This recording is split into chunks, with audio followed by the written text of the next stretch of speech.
Si de algo saben las abejas, es de flores. Hay de todo tipo y para todos los momentos. Lo importante no es solo su color, tamaño o forma, sino lo que hace sentir cada una. Y para esos sentimientos trabajan. Igual que el Banco Central, que trabaja para hacer florecer la economía y que sientas estabilidad. Para ese sentimiento de tranquilidad. Para ese sentimiento de crecimiento y desarrollo. Para que la primavera llegue a todos los sectores y los planes de muchos den grandes frutos. Banco Central de la República Dominicana, 75 años trabajando por una estabilidad que se siente.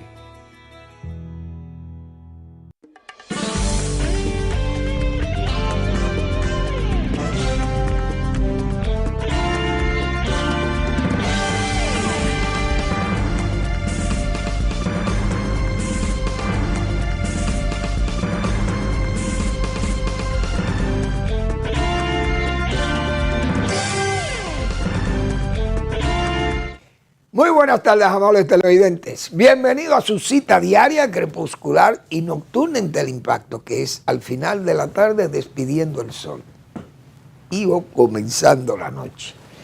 Ponga su caridad en buenas manos. Apoye el Patronato de Lucha contra el Cáncer de Villa González Incorporado. 809-443-8010. También el Hogar Escuela Santo Domingo Sabio. Otro espacio que regentan los salesianos, gente que están en lo suyo, formando jóvenes en alto riesgo. Avenida Independencia, esquina Gregorio Luperón en Santo Domingo. Bueno, hoy hay muchos eventos climáticos, porque en Nueva York, señores, en Nueva York son 12 pulgadas de nieve, se hunde. La gente se hunde ahí, 20,000 hogares, creo que fue que dijeron en las noticias, están sin energía eléctrica. Bueno, son unos fríos fuertes, de verdad. En la Florida también se siente mucho frío. Y eso hace mucho daño a frutales, vegetales, etcétera, que hay en la zona, principalmente de Florida. En Nueva York no, porque eso está congelado por allá y siempre esos árboles ya están en latencia de frío ahí, esperando que venga la primavera para entonces explosionar ahí. Pero hay problemas, indiscutiblemente hay muchos problemas. La gente se cancelan los vuelos, se cancelan trabajo, etcétera, etcétera. La escolaridad cae. Eso es difícil, de verdad, ver esa ciudad de Nueva York así tan cargada de nieve y es como se dice, un ventarrón de nieve, porque eso cae, que eso es indetenible, como se dice. Pero allí saben bregar con eso, esa es la verdad, tienen cultura de eso. Ahora aquí, bueno, pues hemos tenido un apagón, otro blackout, según se ha señalado, parece que todo el país fue afectado por esa situación. Y otra vez poco espaciado, vamos a decir. Y la verdad que el gobierno, no sé si uno no puede decir que ha tenido mala suerte, porque esto no es asunto de mala suerte o buena suerte o suerte, etcétera, etcétera. Pero indiscutiblemente que ha habido mucha inmadurez manejando el Estado Nacional. Y siempre uno hace esa advertencia, cuando vienen grupos jóvenes a gobernar, así, gente que no ha tenido experiencia de Estado, uno sabe que los errores van a venir.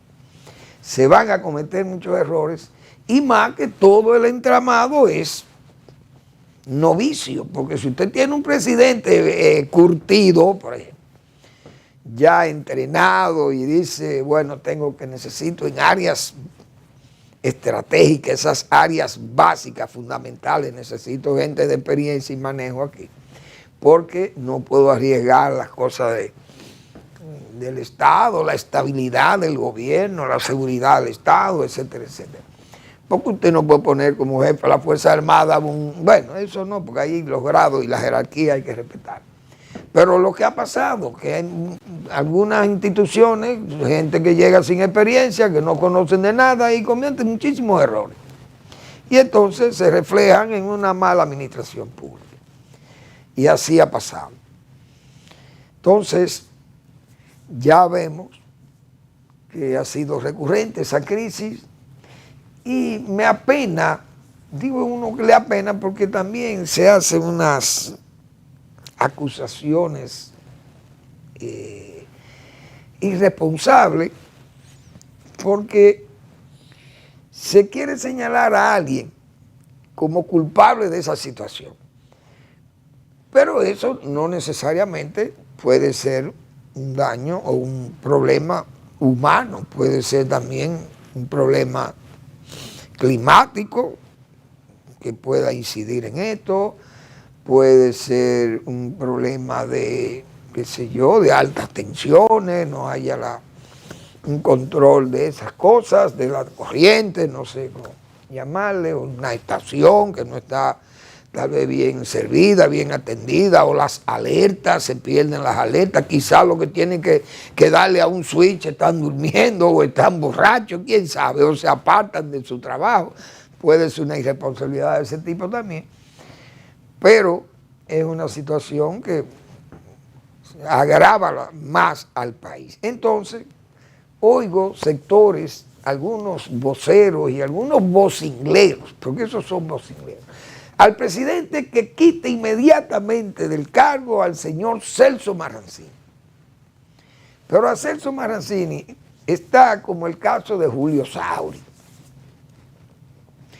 que todo el mundo pagaba su rabia con Julio Sauri en aquellos tiempos cuando gobernaba el doctor Balaguer.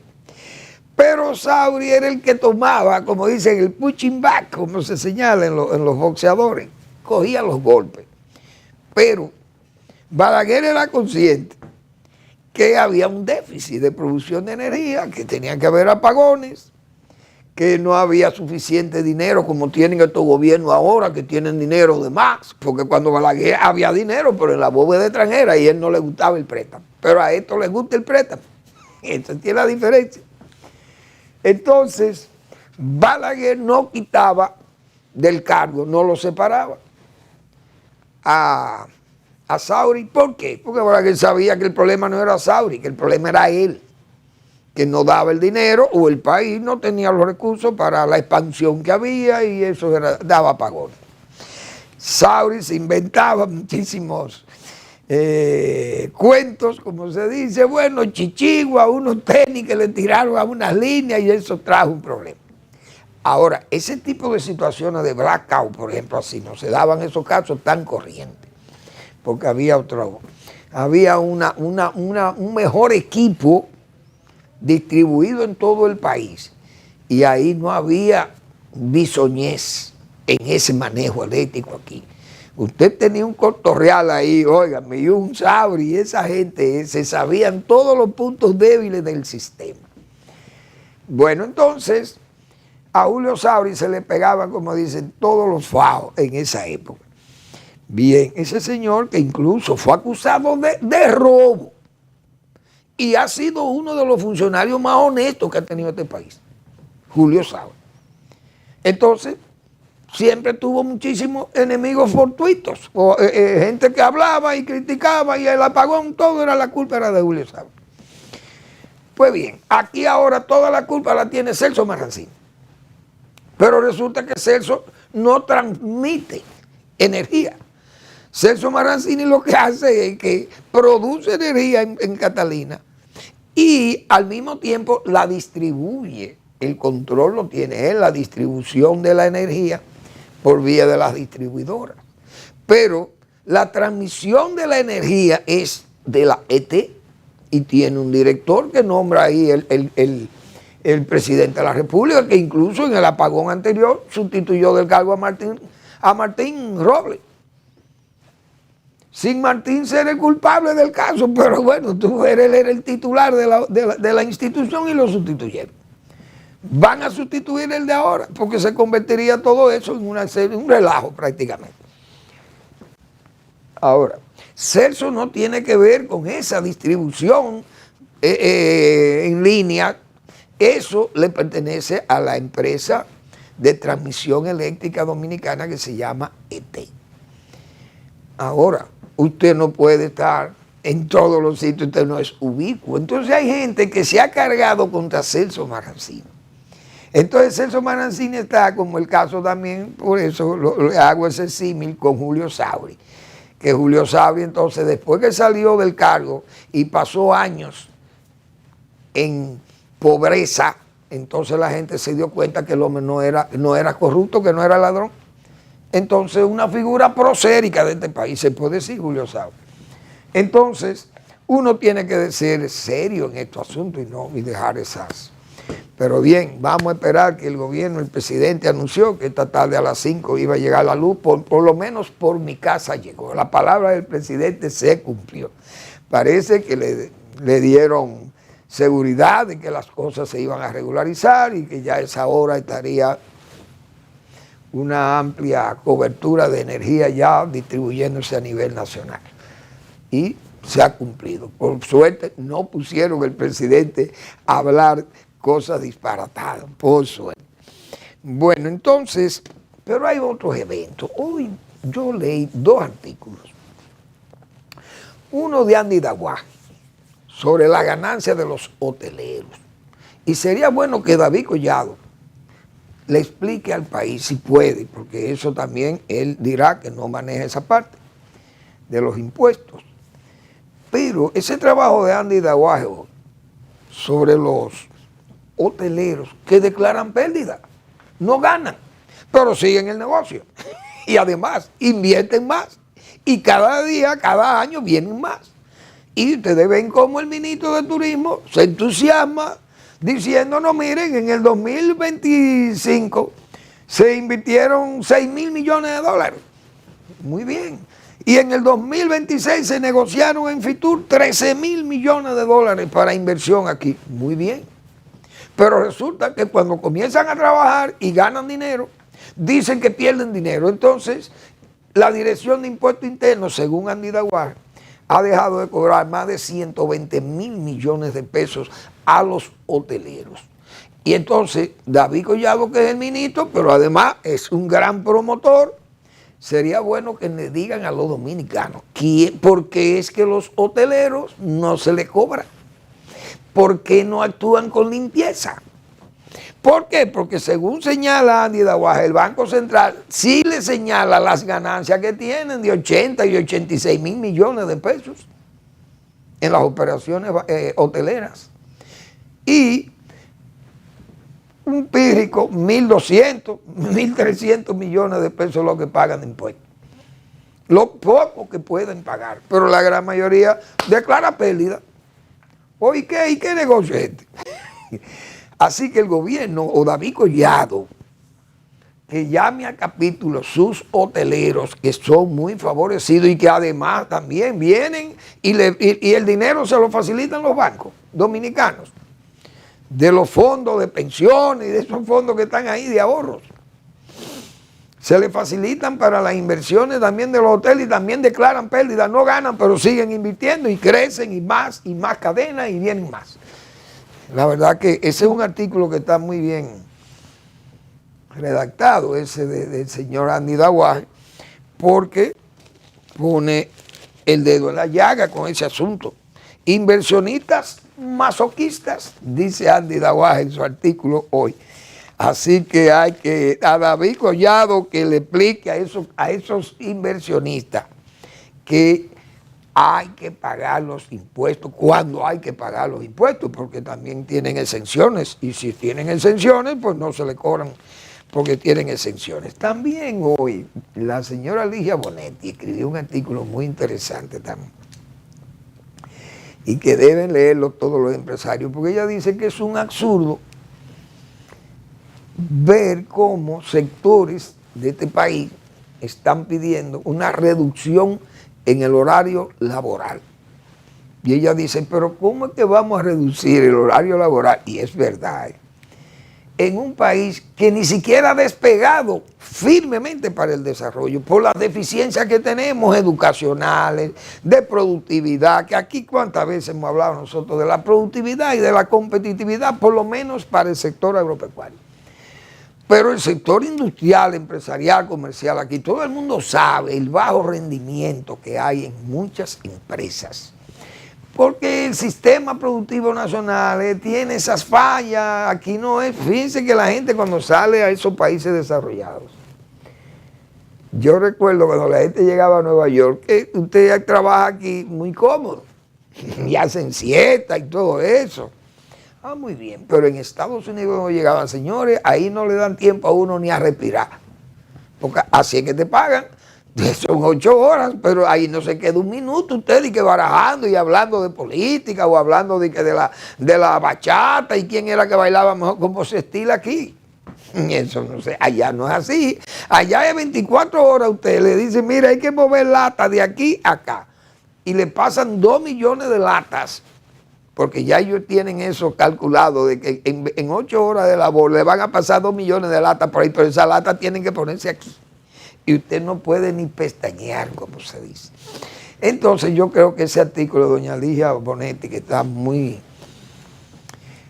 la diana, porque hay que ser realista. Yo creo que aquí, por snob, muchas veces se quieren copiar cosas de países desarrollados. En Europa, ya la gente lo que quiere trabajar, según, si es por lo que dicen los europeos, y el Estado benefactor, y no nada más queremos trabajar, en vez de 40 horas semanales, son 36 o 30 o 32, qué sé yo, menos, 4 días. Y desde el viernes ya no se trabaja. Por eso aquellas economías que son tan competitivas, fábricas que son ultramodernas, que están con la última metodología de producción, o qué sé yo, de tecnología de punta, como le llaman, de la inteligencia artificial, qué sé yo, todo. Entonces el trabajo a distancia, etcétera, etcétera. Entonces allí las cosas no son como aquí. Pero entonces aquí hay una serie de gente que comienza a inventar y creen que todas las cosas son iguales, y todos los ambientes y los entornos de trabajo y de todo. Aquí, miren hoy ese apagón. Claro, eso se puede ver en otros países. España ha tenido apagones generales. Estados Unidos ha habido apagones de grandes zonas. Bueno, esa tormenta hoy, 20.000 viviendas o más, se estima que no están con energía eléctrica, pero es un asunto circunstancial como es el clima. Pero eso es lo que vemos. Bueno, señores, el juicio de Odebrecht terminó. El Tribunal Constitucional absuelve al señor Ángel Rondón y al señor Díaz Rúa.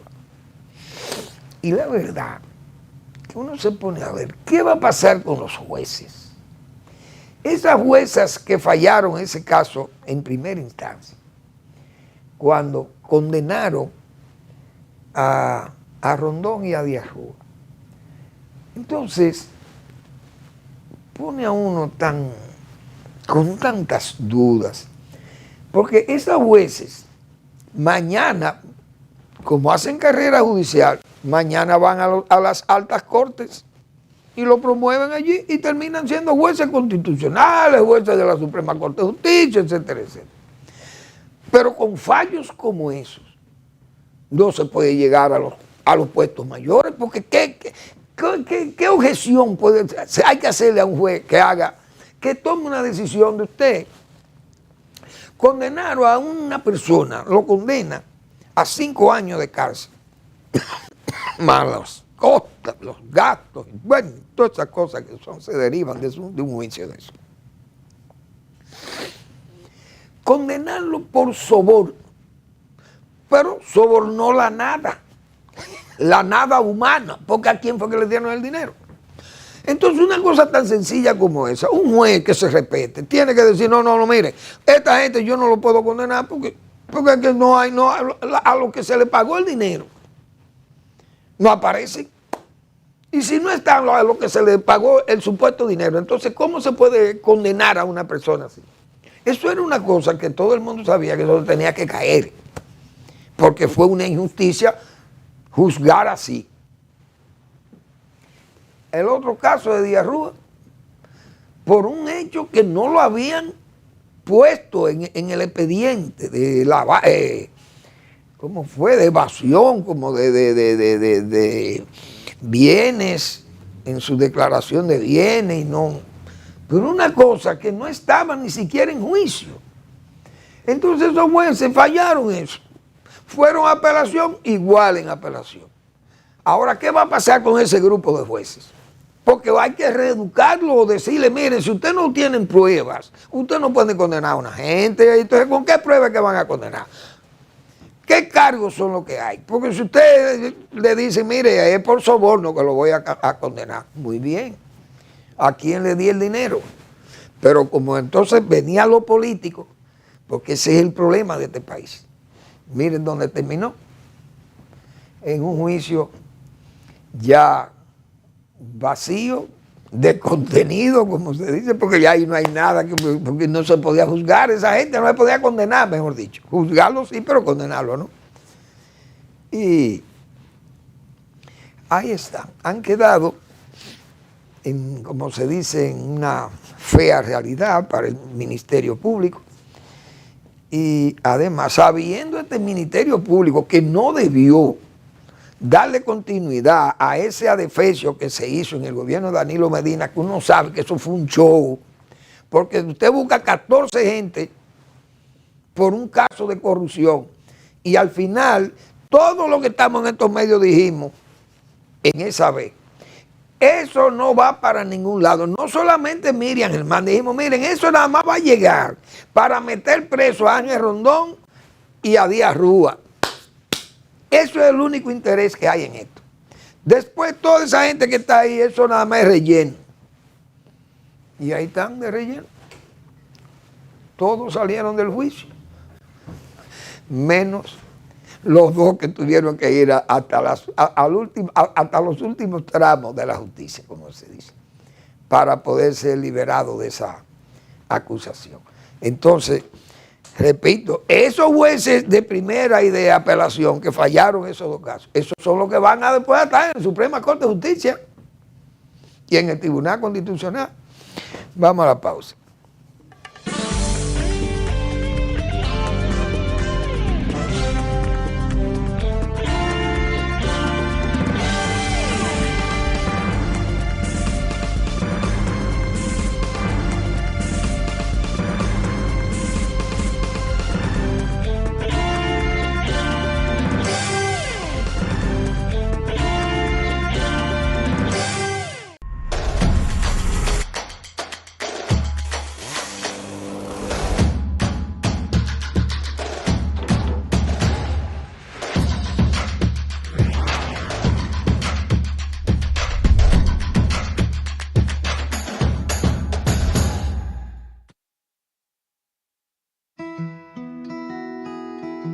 Si de algo saben las abejas, es de flores. Hay de todo tipo y para todos los momentos. Lo importante no es solo su color, tamaño o forma, sino lo que hace sentir cada una. Y para esos sentimientos trabajan. Igual que el Banco Central, que trabaja para hacer florecer la economía y que sientas estabilidad. Para ese sentimiento de tranquilidad, para ese sentimiento de crecimiento y desarrollo, para que la primavera llegue a todos los sectores y los planes de muchos den grandes frutos. Banco Central de la República Dominicana, 75 años trabajando por una estabilidad que se siente.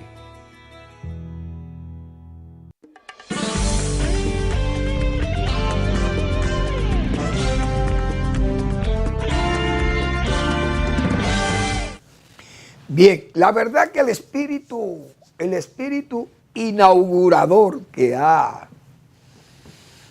demostrado el gobierno en estos días, que el presidente se ha animado, parece, a seguir su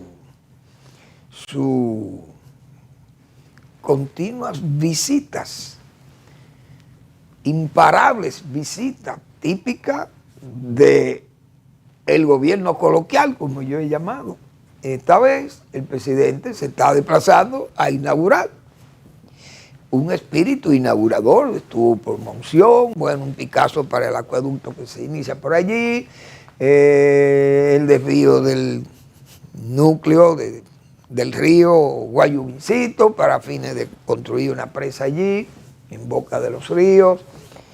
El presidente también se desplazó por la barrera oriental a inaugurar, como se dice, ese acueducto de barrera de salinidad, mejor dicho. La CAS, que es parte de esa bisoñez también que ha estado gobernando durante los 5 años, vamos para 6, donde faltaba agua, ahora sobra futuro. Todo es, como se dice, publicitar lo que se hace. Nuevo acueducto, todo esto es una página completa. Nuevo acueducto, barrera de salinidad para 2 millones de dominicanos en el Gran Santo Domingo. Muy bien. Con el acueducto por bombeo más grande de nuestra historia, pues todo es histórico ahora, ya en funcionamiento, garantizamos más presión, más constancia y más tranquilidad. Muy bien. 136 millones de galones diarios. Muy bien. 240 galones, 1 metro cúbico, 2 metros cúbicos son 480 galones por minuto, etc. Bueno, y eso usted lo calcula por segundo, por hora, lo que usted quiera. Inversión histórica de 142 millones de dólares. Repito, inversión histórica de 142 millones de dólares. Dios mío. Bueno, eso es una práctica del gobierno actual. Todo es histórico, todo es tramoyismo, toda una escenificación, ese adanismo, nadie ha hecho... Señores, ¿y qué es lo que ustedes han hecho allí?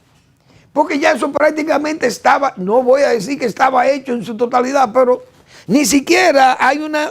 Es raro que una obra de ese tipo no haya una descripción histórica de la obra. Por ejemplo, ¿quién diseñó ese acueducto? ¿Quién lo adjudicó? ¿Quién lo construyó prácticamente? ¿Quiénes hicieron los estudios hidrológicos de capacidad hidrológica de la cuenca del río Usama? Pero toda esta bisoñez, cuando llegó a la casa, estos jóvenes que están ahí y que nosotros decimos no saben de eso, encontraron ya un acueducto muy avanzado. Por eso no dicen de la historia del proyecto. Ese proyecto nació, señores, y yo lo he mencionado aquí, porque hubo que mandarlo al Congreso, regalárselo al Congreso. La adjudicación se la regalaron a los congresistas en 1998 para que aprobaran los préstamos de la reconstrucción de los daños causados por el ciclón George, 1998. El gobierno de Leonel Fernández le adjudica ese que ya se había hecho el estudio, la compañía Devaux, no me acuerdo, Devaux, yo lo anoté por aquí, Devaux y Brea hicieron los estudios hidrológicos de la cuenca de los Usama y determinaron que esa cuenca podía producir 4 metros cúbicos para ese acueducto de la barrera de salinidad. 4 metros, no más. Entonces, esa compañía Impreyilo Cogefar Rechi, la misma que Balaguer había contratado para hacer Higüey Aguacate, la misma que había ganado el proyecto Manabao Bejucal Tavera, que yo he hablado tantas veces aquí, y que hizo además el acueducto Valdesia Santo Domingo, tenía experiencia.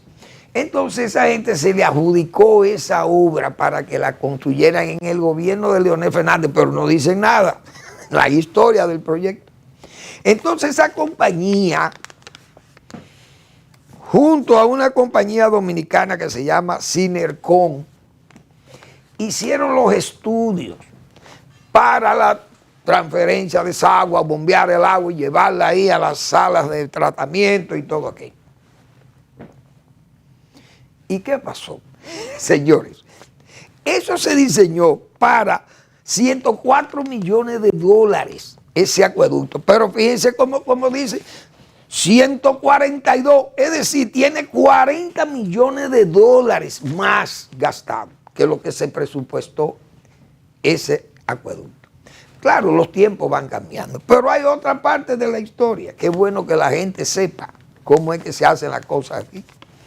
Ese acueducto lo arrancó el gobierno del 98 de Leonel Fernández. Entonces, quedó trabajándose, avanzado, se le hicieron los trabajos de la captación de la cuenca, el agua, bombearles el agua, porque eso es lo difícil, no solamente el diseño de eso, que fue el diseño, lo hizo una compañía, ¿cómo fue? Yo creo que tengo el nombre por aquí. Hanson Nassau y algo así, creo que se llama la compañía que hizo el estudio. Ya los estudios de estructura, de infraestructura y todo aquello del acueducto. Entonces, ese acueducto comenzó a trabajar. ¿Qué pasó? Hipólito Mejía, sectario como fue ese gobierno también con sus proyectos, como no lo arrancaron ellos, porque eso es lo que se estila aquí. Bueno, ese acueducto se lo adjudicaron a una compañía, no se lo adjudiqué yo, ahí no hay nada, no hay vida, porque así que se dice aquí.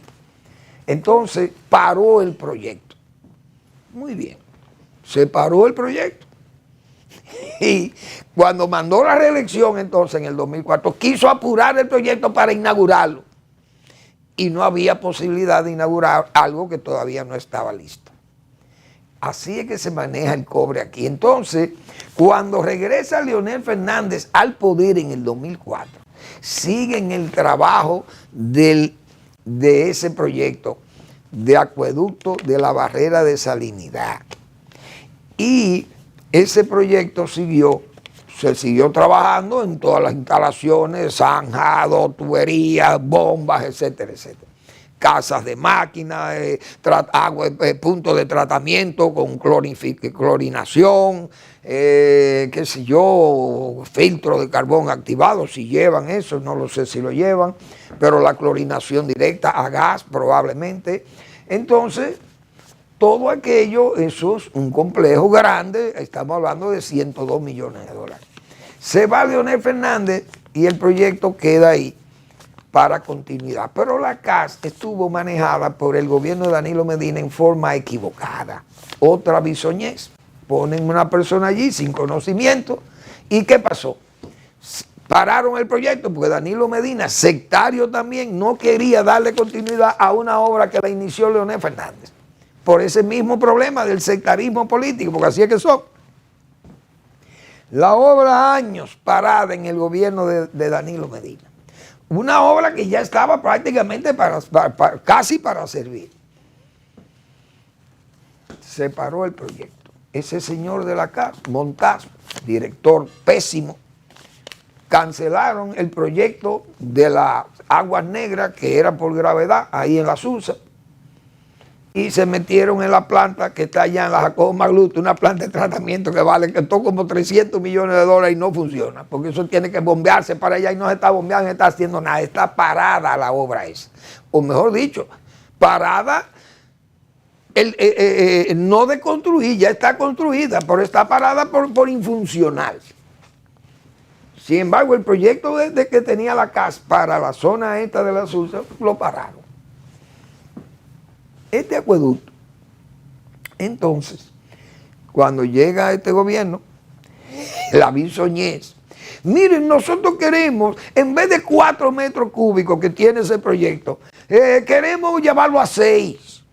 Entonces los técnicos que saben de eso, de verdad, que son los que saben de eso y que no están hoy empleados ni están asesorando a esta gente que son unos bisoños, le dijeron, mire caballero, eso no está diseñado para 6 metros cúbicos porque la cuenca no aporta más de 4 metros cúbicos. Osama, el río Osama no soporta más de 4 allá donde está la toma, porque el río Osama no es ese río que viene por ahí, es un río allá y le entran unos ríos afluentes y los fortalecen, pero no pueden pasar de 4 metros cúbicos. De Bo y Brea, ellos hicieron los estudios allá, querían 6 metros cúbicos. Pues resulta que los técnicos dijeron no se puede. Y esto parece que desistieron. Esta administración, pero son unos bisoños. Entonces, en resumen, lo que quiero destacar, la obra es buena, excelente, y es una obra bien diseñada y todo. Pero fíjense cómo se destaca esto, como que yo vi a ese joven dando explicaciones de esta obra. Y uno piensa que es una obra que la inició la CAS. Esa obra prácticamente está lista, estuvo lista. Fueron detalles, las últimas cosas que tal vez se pusieron allí, se pintaron las tuberías o algunas cámaras de estas de agua, de la ¿cómo le llaman? Del tratamiento de las aguas para potabilizarlas, etcétera. Entonces esas cosas se terminarían al final. Y eso ha sido todo el proyecto. O mejor dicho, eso ha sido la participación de esta CAS en ese proyecto, pero se destaca y se pone, yo vi eso y a mí realmente me apena porque cómo es posible que se obvien la gente que tuvieron desde el principio ahí atrás. Ahí no se ha dicho nada quién diseñó, por ejemplo, esa empresa de Bo Brea. Es una empresa seria, dominicana, que se ha prestado, que hace trabajo de todo. En los tiempos de Balaguer, todos esos trabajos en acueducto y presa, esa gente trabajaba. Hanson, Rodríguez y toda esa compañía. Impregilo, Cogefar, Rechi, no se ha dicho que Impregilo estuvo ahí. Sin embargo, Impregilo, repito, ganó limpiamente aquí el proyecto Manabao de Jucal Tavera, que Balaguer lo echó para atrás, porque era un proyecto solamente para producir energía eléctrica. Entonces, producir energía eléctrica no iba a irrigar tierra en Jarabacoa, solamente producir 100 u 80, qué sé yo, megavatios. Sin embargo, Balaguer dijo, yo no quiero ese proyecto porque me desvía Yaque de Jarabacoa, lo que va a pasar es un hilito por Jarabacoa. Además, ¿para qué yo voy a gastar 300 millones de dólares en una planta, en una presa que solamente me va a servir para producir energía, cuando yo instalo, con ese mismo dinero, instalo una planta de 200 megavatios en cualquier sitio que pueda ser diseñada una planta a carbón o una planta a fuel oil, por ejemplo, en esa época, porque no había gas natural. Y entonces era más factible, porque el petróleo tiende a bajar o tiende a subir, y era más factible hacer una planta eléctrica, termoeléctrica, y no utilizar la energía hidroeléctrica. Y tenía razón Balaguer, porque al final, miren, todas las plantas que se han instalado son termoeléctricas a base de gas o de carbón. Y ya el fuel oil y esos derivados del petróleo han ido bajando porque son muy costosos y no son tan eficientes las plantas. Y además muy contaminadoras también. Entonces Impregilo, Balaguer trajo esa empresa, vino esa empresa, no la trajo Balaguer, esa empresa la trajo aquí, esa oferta, o mejor dicho, esa propuesta que se hizo en el gobierno de Salvador de Blanco y que siempre he defendido esa actitud del gobierno por la calidad de la gente que estuvo en CDE. Y Balaguer le entregó entonces la construcción de Higüey Aguacate. Y había que ver aquellos trabajos que nosotros, yo recuerdo que fuimos con Balaguer ahí cuando se comenzó el vaciado del núcleo de Higüey, fuimos nosotros con el presidente Balaguer allá. Y eso fue un trabajo extraordinario. O sea, que es una compañía que trabajó con seriedad aquí. Impregilo con Farrech. Terminó Higüey Aguacate, hizo el proyecto, repito, de aquí de Valdés a Santo Domingo, el acueducto, que está ahí dando su servicio todavía. Y ese acueducto de la zona oriental de la barrera de salinidad, también esa obra, como dije anteriormente, la construyó esa empresa italiana, Impregilo con Farrech, y la empresa dominicana, que le dije el nombre hace un ratito, no me acuerdo, creo que tal vez lo tengo por aquí, se llama Sinercon, esa empresa dominicana, era socia de Impregilo con Farrech, y avanzaron ese proyecto de 4 metros cúbicos. Esos son todos esos galones que anuncian, pero ya estaba prácticamente. Debieron haber dicho en qué etapa recibieron este acueducto para darle un beneficio de trabajo, de seriedad y de capacidad y de calidad en el trabajo.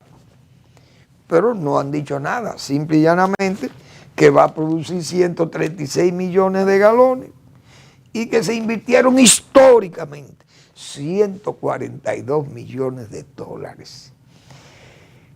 Vamos a una breve pausa.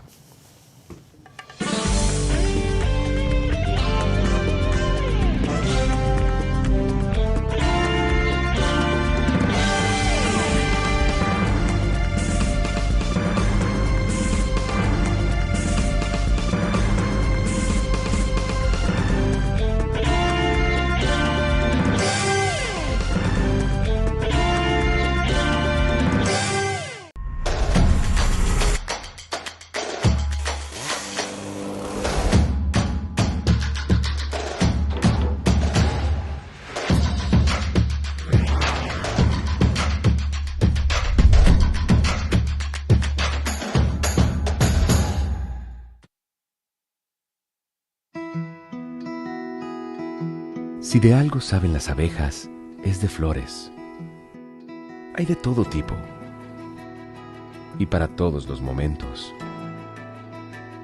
Lo importante no es solo su color, tamaño o forma, sino lo que hace sentir cada una. Y para esos sentimientos trabajan. Igual que el Banco Central, que trabaja para hacer florecer la economía y que sientas estabilidad.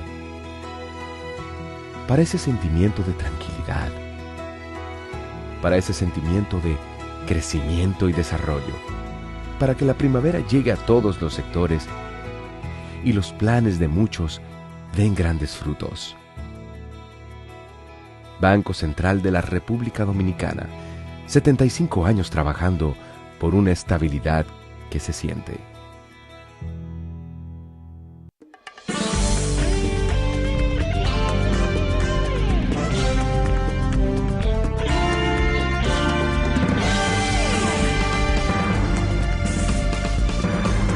Bien, mañana yo voy a traer el costo de Valdés a Santo Domingo, porque yo pienso que Valdés a Santo Domingo tal vez era un acueducto de más amplitud que este, más costoso, pero usted no puede gastar 142 millones de dólares hace 40 años y usted gasta 142 millones de dólares hoy, porque las cosas no eran iguales.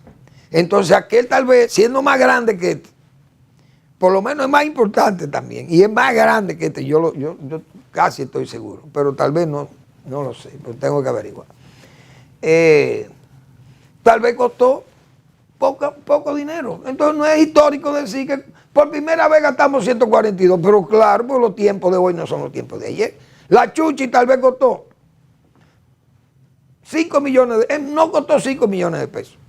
La Chuchi no hágala ahora.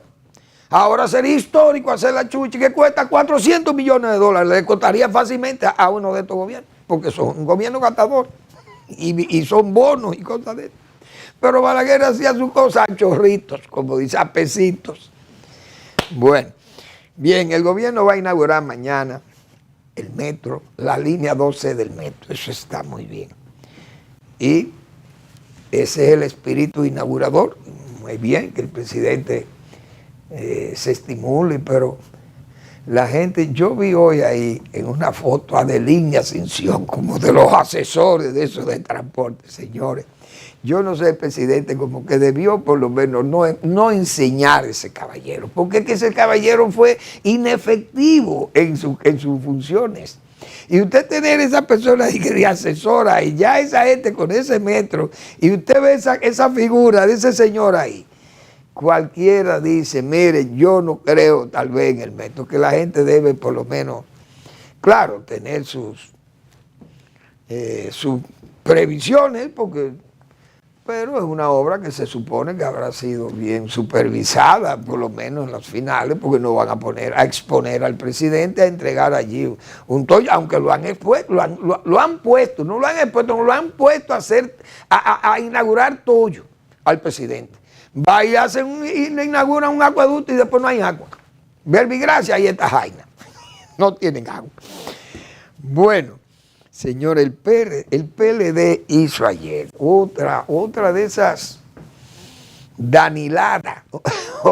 Danilada, sí.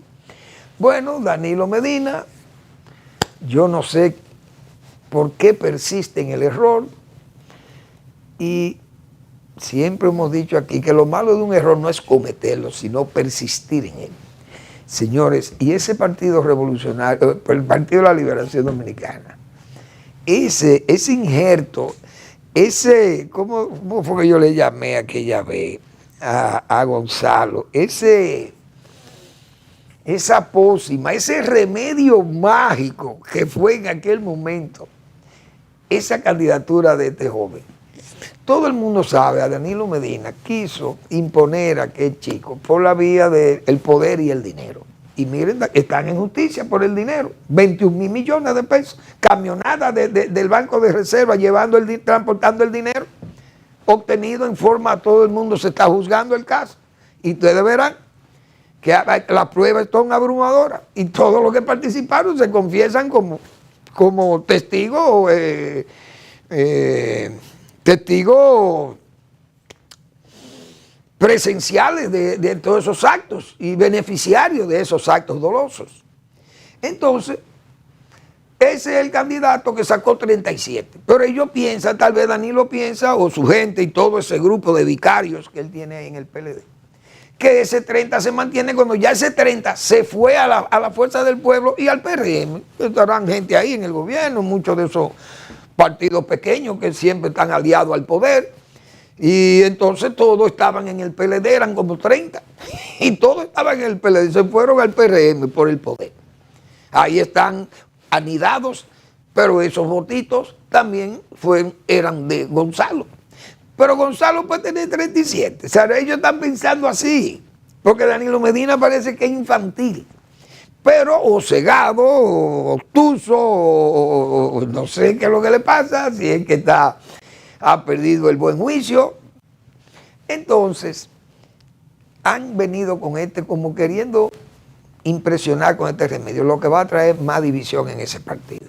Porque ya, eso quiere decir que Danilo Medina quiere que apoyen a su candidato, a su remedio mágico, que es el señor Gonzalo Castillo, que estoy seguro no se ha leído a Gracián. 3 libros de política no ha leído, a Maquiavelo probablemente no lo ha leído, porque Gonzalo es muy infantil. Entonces, esa situación del PLD, usted crear una división, más división. Ese Abel ya es un candidato a salir de ese partido. Los demás están ahí porque son una suerte de vicarios y de flores de un día, porque son gente que no tienen calidad para mantenerse una candidatura allí. Entonces, un partido tan disminuido como está, que hemos dicho, el temor es, más que la ilusión de ganar, el temor es que pierdan más votos de los que sacaron. Es decir, sería la degradación total o final prácticamente de ese partido. Pero por esas posiciones sectarias. Entonces, eso va a crear un ambiente de división en ese PLD, de lo poco que queda. ¿Qué le queda al PLD? Unirse. ¿A quién? ¿Se unirá Leonel Fernández? Podrían buscar una forma de, bueno, vamos a promover a Gonzalo para que Leonel tenga que negociar con Gonzalo. No sabemos. Gonzalo puede ser la carta para nosotros negociar con Hipólito Mejía y su hija. No sabemos. Pero todas esas son las posibilidades que andan buscando. Leonel, no sabemos si podría ofrecerle una candidatura a uno de esos diputados o a un David Collado que no tiene ADN PRMista, ni tiene ese sentimiento profundo partidario, no lo tiene. David Collado podría ser una jugada maestra de aquella familia poderosa, parece que le apoya, y podrían promovérselo hasta como un candidato con Leonel Fernández, quién sabe. Es decir, uno no sabe todas las cosas que van a ocurrir aquí en el 2028, pero siempre va a haber una efervescencia política muy dinámica, pero el PLD es un partido que está condenado, lamentablemente está condenado a pasar. Yo pienso que ya de esta etapa caerá a nivel del Partido Reformista, porque es que no tiene una conducta de libertad competencial en ese partido. Todo lo tiene que decidir este señor. Entonces él está aferrado a ese cargo por temores, será, no sabemos a qué, porque perdería vigencia. Bueno, podría perder vigencia si no controla esa pequeña maquinaria, pero va a terminar desgastada, porque esa conducta lo que lleva es a la división, al alejamiento, y lo poco que queda con entusiasmo ahí. A la hora que vea la capacidad organizativa y de movilización de la fuerza del pueblo, es un votante natural de la fuerza del pueblo, porque es que ya votaron por Leonel Fernández toda su vida. Entonces esa gente no se va a sacrificar, qué sé yo, decir, bueno, vamos a inmolarnos con este señor, con Danilo Medina. No se van a inmolar. Se inmolarán tal vez ese grupo de vicarios que él tiene ahí al lado, gente que le agradece su nombramiento y todas estas cosas. Pero eso, lo poco que queda ahí abajo en ese partido, va a tomar su camino de irse a una organización. Tal vez no se va definitivo, es posible, uno no sabe, pero puede adherirse en un proceso electoral más fácil, en forma natural, se adhiere a la fuerza del pueblo de Leonel Fernández, o también en una negociación, repito, si van con el PRM, Danilo Medina, en una negociación antihistórica, como se dice, pero sería como ¿cómo le llaman a esto? El síndrome de Stendhal, creo que se le llama cuando usted admira a su víctima, a su victimario. Usted, la víctima, admira y abraza a su victimario. Ese creo que es el síndrome de Stendhal. Creo, si mal no recuerdo, porque uno tiene que hacer tantas maniobras, como se dice. Pero bien, vamos a esperar que las cosas en la política dominicana, uno sabe, uno puede advertir muchas cosas de las que van a pasar, pero no somos arúspices ni oráculos. Vamos mañana a hablar del almacén de drogas que es República Dominicana. Ay, doctor Marino Vinicio Castillo, usted tan previsor. Señalábamos que era Haití el almacén, hoy somos nosotros también, Dios mío. Cuánta visión de Marino Vinicio Castillo. Gracias por su atención, nos vemos mañana en otra entrega del Final de la Tarde, despidiendo el sol y comenzando la noche.